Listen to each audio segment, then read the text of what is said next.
This is for Russell. Pamela and I are both from Haringey, and we'd like to know how we get to see this database that you're doing with Haringey. Show you everything. I'll show you. It's part of the programme. You know, Sive at Haringey Council. We're working really closely with her. She's trialling it at the moment. You need to use it. We're going to be ready to show you in probably April time. So Haringey Council are playing with it at the moment to see if there's any crazy things in there. But you know, this morning we put a figure on what it will take to get every house in Haringey to a SAP of an A. So, and we can do things like we can run which houses are suitable for Energiesprong, which houses are suitable for this, that, and the other. You know, so you can really start to unpick what's going on now. Next week we'll have Lewisham done. Next week the week after that we'll have Hastings done. All that kind of stuff. It's getting really interesting now. But we have to. This isn't gospel. Some of this is crap data. But it's a start. And so we give a data confidence to each of the data points we've got. So if your house has got a data score of 0, well, you need to get a survey done. Sive Nehogain. I'll write it down for you. Hi there. In relation to the retrofit coordinator, what are the qualifications that are being identified for that role? PAS 2035 specifies the qualification of retrofit coordinators. It's a level 5 diploma in retrofit coordination and risk management, which is a nationally accredited vocational qualification at level 5. And they have to have that if they've been previously trained as a retrofit coordinator by other organisations. There's an APEL or RPEL route that brings them in, but everybody in the end needs to have that level 5 diploma. So that's something that exists at the moment? Yep. Yeah, and we're training people as fast as we can to keep up with his demand. There's a lady here. I need 200 in 2 years. I've got 50 at the moment. Question for Russell as well. It's concerning high-rise buildings or tower blocks. What about that? And how do people get to kind of see what the options are, and how can they? It's a bit of a challenge, right? Not really. No. So everyone sees the same data. If whatever data there is on that building, the challenge is getting it done. If there's a freeholder involved, or if your next door neighbour doesn't fancy something that might require it to be spread across all apartments, that's the challenge. Understanding that what needs to be done is not at all. Well, in the same way that you would get anything, even if you're putting a security system in that every house needs to sign up to, it's that, unfortunately. Now, if you want internal wall insulation, well, we could do it, but it's not going to be ideal, because of all the thermal bridging and all the challenges you've got with that. So, it's every building tells you what it needs, and you need to get. Unfortunately, you're going to get together with your freeholder and all your neighbours, and we're going to have to work this out. Now, in that situation, I would expect a local authority to really dive in there and try and work that out. Or a community group such as the ladies next to you there. These kinds of organisations are awesome at really trying to bring people together. So it does require a bit of extra effort on your part, but understanding what needs to be done won't that be that hard in not too distant future.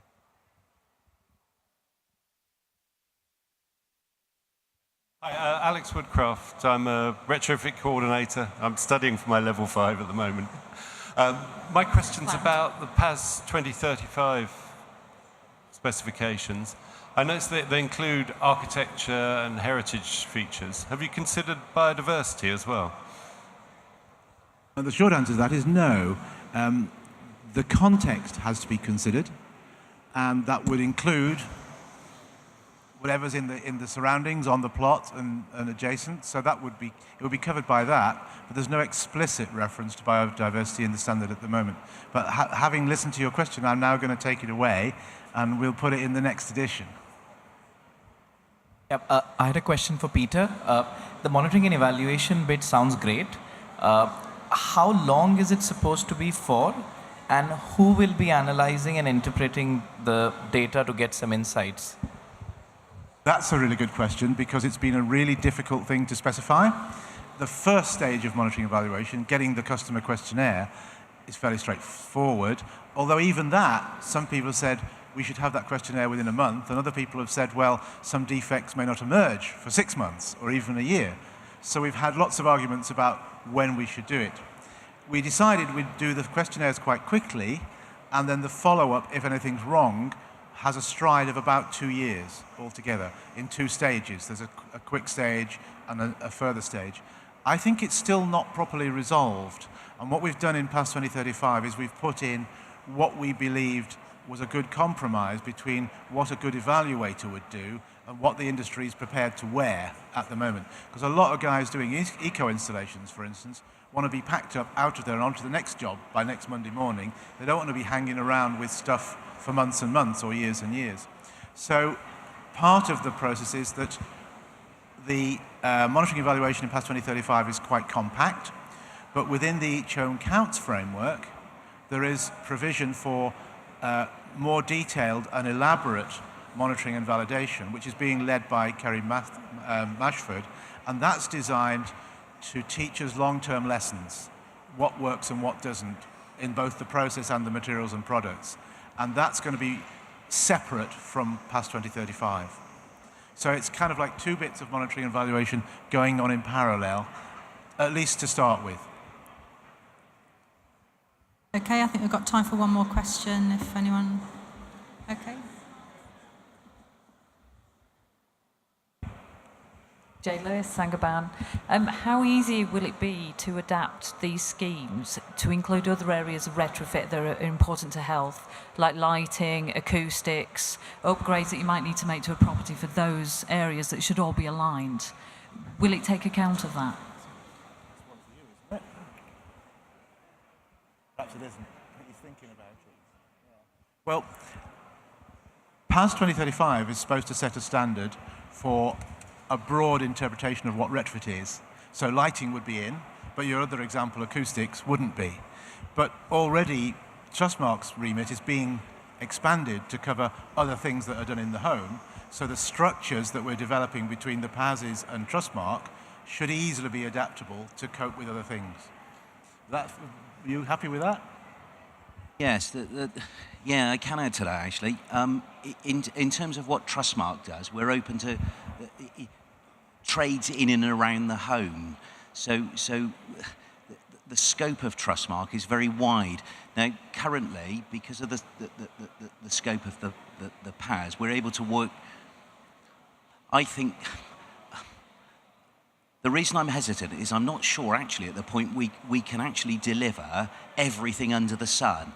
We're a growing organisation, and what we need to do is be able to take more account of the wider areas so that we can actually accommodate more, because TrustMark works by volume. If we get someone in a remote part of the country that's trying to find a tradesperson that's TrustMark to work in their home, we don't want to recommend somebody that's 80 miles away. We need to have enough volume through TrustMark so that we can recommend somebody that lives very local to them in their own town or village, if that helps.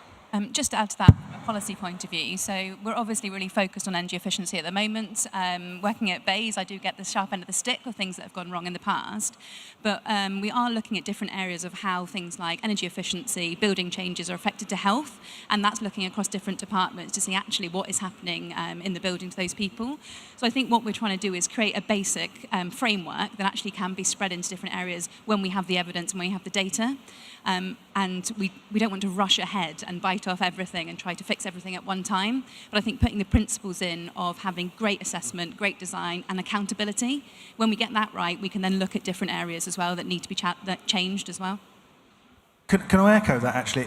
Ultimately, if I were a retrofit coordinator looking at a building that you might suggest it might need those things, if those are the things that float to the top of the pile of priority, then we can find a supply chain to get it done. And we just need to make sure that someone sits in the middle of making sure that those things are appropriate in comparison to the other things that might need doing, and they don't block the future.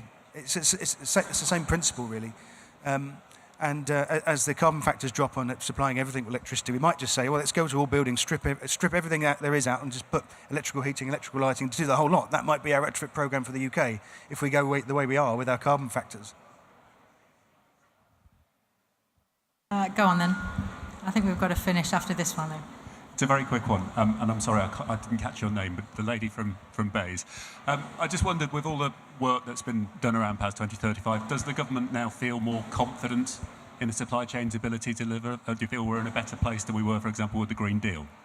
Sorry, I should have introduced myself because I just appeared from nowhere, didn't do any presentations. So I'm Kate Duffy. I'm the Senior Policy Advisor for Each Home Counts, and a lot of that is supporting industry to develop these new standards and new TrustMark framework. I would say, in a nutshell, yes. What we're seeing at the moment, especially in the department, is legacy schemes that go even before ECO, where we didn't have things like guarantee of work. We didn't have qualifications, and we didn't have any PAS standards. And as you can imagine, that there was a lot of, we've got some funding, let's stick something up, which might fall down a couple of years later. So we're really involved in the process. We sit on the steering group for PAS. We work really closely with TrustMark, and they hold a BEIS license as well. So, we know we don't know the technical parts, but we do have the confidence in the process and the people involved. And what we saw come out of the Each Home Counts review is not everyone, but there are systemic failures. And that might be in the process between doing energy assessment and installation. If you don't have correct design, you're not going to get it right. So yes, in a nutshell, we do.